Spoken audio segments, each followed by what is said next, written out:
Hello, hi, it's Adil bringing you a review of the European markets for the 19th of August 2013. Okay, so basically, where are we? Okay, I've already done a video on the US markets explaining how the US markets have short squeezed higher based on one de-escalation or interpretation, or their own interpretation of de-escalation, and also with regards to Yellen. That's the main reason. Geopolitics, etc., are all cast aside when you have the Kool-Aid, easy monetary policy. That's all investors care about. Okay. So it's all about the manipulation, the Kool-Aid, the QE. That's basically what investors and traders love, and obviously it's a one-way trade. Therefore, the markets obviously start to move higher. Adding the fact that you've got light volume, obviously with regards to the summer season right now, it's a perfect time for central banks to manipulate the stock markets higher, regardless of what the economic outlook is.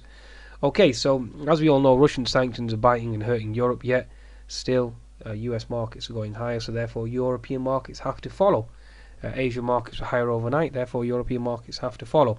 So that's basically the fundamental background. Okay, obviously with the euro now at 1.335, that obviously helps European exports. So that's another positive argument for the European markets to go higher. Okay, so if US markets and US and Asian markets are higher, therefore the European markets are lagging. Obviously, we all know why.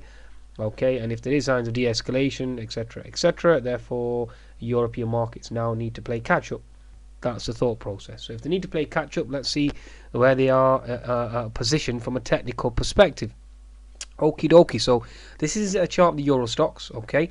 So with regards to the US market analysis, if you study that, and also if you study the FTSE itself has obviously caught up quite well with regards to US markets because it's retraced more than 61, 50, and 75%. Okay, but whereas the Euro stocks, like the chart I've just showed you now, folks, okay, hasn't even retraced up to 50%. So therefore, it needs to play catch up and retrace back at least 61%. So retest the neckline of the HNS formation. That's exactly what I expect. So certainly expect to move up to 3120. Okay, that's basically my outlook. Okay, we're still in the downward sloping expanding wedge. Okay, we still have to hit the HNS target of 2930, which is down below, but there's no harm in hitting the neckline based on US and Asian markets obviously afloat, and obviously it's next on A with the UK 100. Okay, so that's basically the outset or the outlook there. Now, what on the smaller time frames for the Euro stocks? So obviously we can see that there is a potential here for a inverted head and shoulders now. So there's your left shoulder there. Obviously your head has been put in. Your right, this sell-off that was created on Friday, which obviously was fake and false. Okay, and obviously the right shoulder's in, and off we go to the races. So certainly expect to move higher. The neckline is 3095. The head is 32980 region, etc. So quite a substantial move higher. We can certainly see the markets going higher up to above 3,000. Obviously 3,100, 3,200 certainly isn't out the equation. Okay, so the next resistance level up here is around the 3,200 region, so that obviously that's certainly a possibility. Okay, look at a 10-minute chart, see if we can see any unfilled gaps above. Nothing that I could see in the 60-minute chart. Nothing at all of any importance. So there's no gaps that can really propel this higher. But obviously, as we all know, the Russian sanctions are certainly hurting Europe. But it's time to play catch up to global markets. Okay, so let's have a look at the German DAX. That's an interesting one. So if you look at the German DAX here, looking as if we've obviously broken higher. If you look at the 60-minute chart, that was a 10-minute chart. 60-minute chart, obviously this is just the false sell-off based on that Russian convoy being hit and now has been declined. We're in a bull flag scenario. Next level up here is a gap. Gap needs to close at 9,400, and that's basically what you're looking to do next. So this move here up to 9,400, test the 200 MA, and that's exactly what we're looking for. Okay, that's basically what we're focused on. Right, on the daily chart, German DAX, again, it's all about that gap. Okay, so we've obviously broken out this bearish engulfing candle. We've had an outside bar. Obviously, we're short squeezing higher now, and we need to catch up to the Nasdaq. That's something that the German DAX certainly likes to do. So expect the Nasdaq to certainly close. Certainly expect the Nasdaq to obviously make new highs, which it already is, and again make new highs today. And obviously, the German DAX will then have to play catch up. So it's a game of catch up, folks. Okay, so the CAC, French CAC, already has an inverted head and shoulders. I'm bullish on this, expecting a nice move higher. Okay, daily chart, we'll have a quick look, quick glance. Still within its bearish expanding wedge. Okay, so I expect this upper level to be hit. So looking for a retest of at least 61%.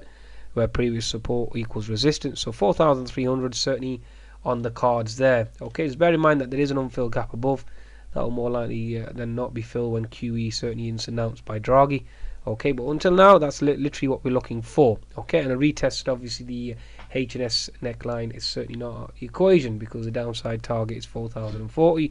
Obviously, Russian sanctions, so on and so forth. Okay, that's basically what we're looking for. So that's that in a nutshell. So we could look at other charts. So if we look at the PSI 20, okay, PSI 20 has an unfilled gap here. So we've had quite a stellar move. Well, nothing stellar, not compared to other obviously markets, but we have quite a move off the lows. Okay, so a 200-300 point rally, and the unfilled gap needs to close here, and there's an unfilled gap up here as well. We do obviously remain bearish, but certainly looking to test the 6,000 level of 5,900. Certainly is on the cards. Okay, so obviously based on the de-escalation, etc., and obviously catching up of US markets based on intermarket analysis. The IBEX again, okay, is holding double top resistance intraday, but I expect to move higher on the daily chart as well to test the upper level of this channel here, or I wouldn't even say a channel, but basically we're looking for a move higher, possibly into this region 10,800, obviously on a potential risk on type move going into here, obviously de-escalation and catch up with US markets as well. So that's basically what you'll be looking for. That's provided obviously the Nasdaq continues to make new highs, and with obviously Miss Yellen providing the catalyst for that. So that's basically what I'll be expecting, unless the only situation can change is if we do get an escalation, or another convoy is hit, or talks break down with regards to Berlin and obviously Ukraine, etc., Russia and Ukraine in Berlin, etc. So please focus on that. Okay, so again, this is just my interpretation on the theory based on catch up of US markets. As you can see here, the Dow Transports has taken out 61%, and certainly looks as if it wants to. Dow Jones, should I say, it's taken out 61%, certainly wants to go higher. The H&S formation, when it does take out 61, it certainly does become a pattern that will more than likely fail, especially when the Dow Transports has taken out the 75% resistance on the right shoulder. So with regards to the inflation data out of the UK, obviously that supports this rally. So when you take out 75%, then you're looking for double top, so 6830, 6840, and potentially lower. So that's something that I will certainly be focusing on and looking forward to in the next 24 to 48 hours. Okay, folks, so that's just my view, my interpretation. That's what trading is all about, assessing everything from a fundamental and technical point of view, and obviously using intermarket analysis like I'm doing here, obviously trying to play catch up with regards to US markets. So that's my theory.